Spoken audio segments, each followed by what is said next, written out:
मखसूस है ये नुस्खा बड़ी आंत के इन्फेक्शन, वर्म, सूजन और उन अलामात में जो IBS में पैदा होती हैं।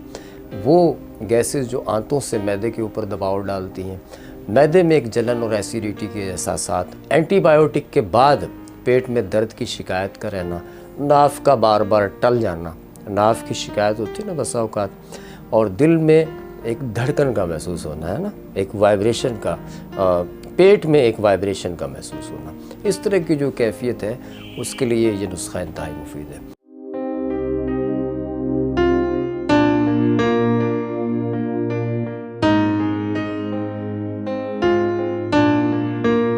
बिस्मिल्लाहिर्रहमानिर्रहीम, अस्सलाम वालेकुम वरहमतुल्लाह। मैं हूँ हकीम रज़ा इलाही और आप देख रहे हैं हकीम रज़ा इलाही यूट्यूब चैनल। आपको पता है जी, वायरल का जो है ये दौर है जिसमें हम जा रहे हैं। मुख्तलिफ़ तरह के वायरस जो है वो अटैक करते हैं। इम्यूनिटी लोगों की जो है वो बड़ी वीक हो गई है, नींद पूरी नहीं होती, खाना पीना सही नहीं है, प्रोसेस फूड पे हमारा ज़्यादा गुजारा है, और जहाँ भूख लगती है वहाँ पकोड़े खा लेते हैं, कभी बर्गर खा लेते हैं ना, कभी जो है बाज़ारी खाना कहीं भी बैठ के खा लेते हैं। फ्रूट हम लोग नहीं खाते हैं, मौसम के फ्रूट भी मिल जाते हैं होटल से, बजाय जो है आपने खाना खाने को फ्रूट खा लें तो भी गुजारा हो सकता है। और दूसरा इसकी वजह से ये होता है कि इम्यूनिटी हमारी कमज़ोर होती है, और नींद ना आने की वजह से ये होता है कि ह्यूमन ग्रोथ हार्मोन जो है हमारा बॉडी के, वो डिस्टर्ब होते हैं, मुतासिर होते हैं, और जिस्म के अंदर जो टूट फूट को रिपेयर करने का निज़ाम है या थकान को दूर करने का जो निज़ाम है वो हमारे यहाँ हमारी सेहत में उसमें बिगाड़ पैदा होता है, वो ठीक नहीं होता। तो अमूमन इन्फेक्शन जो है वो तरह तरह के इन्फेक्शन जो है बढ़ जाते हैं। जब बढ़ जाते हैं तो फिर तरह तरह की एंटीबायोटिक लेना पड़ती हैं, और तरह तरह की एंटीबायोटिक लेने से ये होता है कि बाज़ हमें सूट कर जाती हैं, बाज़ जो है वो अपने ज़िमनी असरात हमारी सेहत पे छोड़ के चली जाती हैं। ये अद्वियात जैसे कि फ़र्ज़ करें टाइफाइड बुखार में जो ली जाती हैं या मलेरिया में ली जाती हैं, उनके बाद अमूमन आंतों में एक इन्फेक्शन का या वर्म की कैफियत पैदा होती है, या फिर बाद में हम कहते हैं टाइफाइड बुखार या मुद्दे का बुखार, इस तरह की कैफियत पैदा होती है। आंतों में वर्म का होना, आंतों में इन्फेक्शन का होना, ख़ुसूसन बड़ी आंत में। अच्छा, रेक्टम पे प्रेशर का महसूस होना, और उजाबत का जो निज़ाम है वो ठीक ना होना, कब्ज़ हो जाना, कभी मोशन का हो जाना, ठीक है। उसके साथ साथ मैदे में एक हिद्दत और गर्मी का एहसास रहना।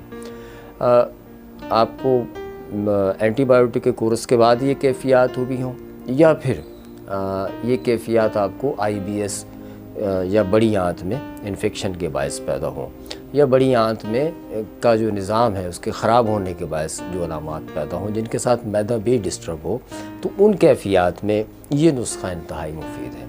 इससे ये होगा कि आंतों के इन्फेक्शन, वर्म वो ठीक होंगे, मैदे का जो भारीपन है, मैदे के अंदर जो अल्सर की कैफियत है वो भी ठीक होगी, कब्ज़ का निज़ाम जो है वो भी बेहतर होगा। लेकिन इससे मोशन नहीं लगेंगे, अगर मोशन हो रहे हैं तो वो नॉर्मल हो जाएंगे, अगर आपको कब्ज़ है तो वो कब्ज़ जो है वो टूट जाएगी। इसका नुस्खा ये है जी, हमने लेना है इसमें इसबगोल का छिलका, ये लेना है हमने 100 ग्राम, ठीक है। गोंद कतीरा ये हमने लेनी है 50 ग्राम, ठीक है। मुलेठी हमने लेनी है 50 ग्राम, ठीक है। और यह है कस्तशीरी। कस्तशीरी जो है हदीस नबवी सल्लल्लाहु अलैहि वसल्लम के तहत बहुत सारे अमराज में इस्तेमाल होता है, ख़ुसूसन गले के इन्फेक्शन में, आंतों के इन्फेक्शन में, लंग्स इन्फेक्शन में, चेस्ट के इन्फेक्शन में, इसके अलावा बुखार में। ये हर्बल तरह की एंटीबायोटिक है, ठीक है ना। इसको हम बहुत सारी डिजीज़ में इस्तेमाल कराते हैं। ये लेनी है हमने 100 ग्राम। और काला ज़ीरा, ज़ीरा किरमानी इसे कहते हैं, है ना, और शाही ज़ीरा भी कहा जाता है ज़ीरे को, ये हमने लेना है 50 ग्राम। सारी चीज़ों को बारीक पीस लें, इसबगोल के छिलके के अलावा सब चीज़ों को बारीक पीस लें, बारीक पीस के पाउडर बना के इनको मिक्स कर लें। अच्छा, अब आपने जब मिक्स कर लिया तो फिर आपने इसमें इसबगोल का छिलका शामिल करना है। इसबगोल का छिलका शामिल करके मुरक्कब कर लें इसको। इसका 1 टीस्पून सुबह शाम खाने से पहले इस्तेमाल करेंगे अगर आपको मैदे में कोई तकलीफ़ रहती है। अगर आपको सिर्फ आंतों का मसला है तो फिर 1 टीस्पून आप सुबह शाम खाने के बाद ले लिया करें। ग़िज़ा में जी आपने ऐसा करना है, ज़ैतून का तेल जो एक्स्ट्रा वर्जन है वो 1 चम्मच के मिक़दार में सुबह और शाम लाज़मन इस्तेमाल करना है। इसके साथ आपने जो है अपना मसूर की दाल, लोबिया बड़ा गोश्त, इस तरह की चीज़ें इस्तेमाल नहीं करनी।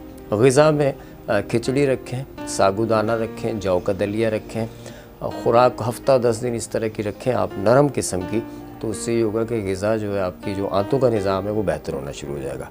मखसूस है ये नुस्खा बड़ी आंत के इन्फेक्शन, वर्म, सूजन और उन अलामात में जो IBS में पैदा होती हैं, वो गैसेस जो आंतों से मैदे के ऊपर दबाव डालती हैं, मैदे में एक जलन और एसिडिटी के एहसासात, एंटीबायोटिक के बाद पेट में दर्द की शिकायत का रहना, नाफ का बार बार टल जाना, नाफ की शिकायत होती है ना बसा औकात, और दिल में एक धड़कन का महसूस होना, है ना, एक वाइब्रेशन का, पेट में एक वाइब्रेशन का महसूस होना, इस तरह की जो कैफियत है उसके लिए ये नुस्खा इंतहाई मुफीद है।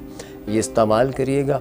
आसान सी चीज़ें हैं, हर शहर से हर जगह से मिल जाएंगी और इनमें 2 नंबर मिलने के ख़तरात नहीं है, क्योंकि इसमें कोई ऐसी चीज़ नहीं है, ठीक है ना। तो सारी चीज़ों को बारीक पीस के रख लीजिएगा। 1 टीस्पून के बराबर जो है आपने सुबह और शाम इस्तेमाल करनी है। चैनल अच्छा लगे तो सब्सक्राइब करिएगा, बेल आइकॉन के बटन को ज़रूर दबाइएगा। दुआओं में याद रखिएगा जी, अल्लाह निगहबान।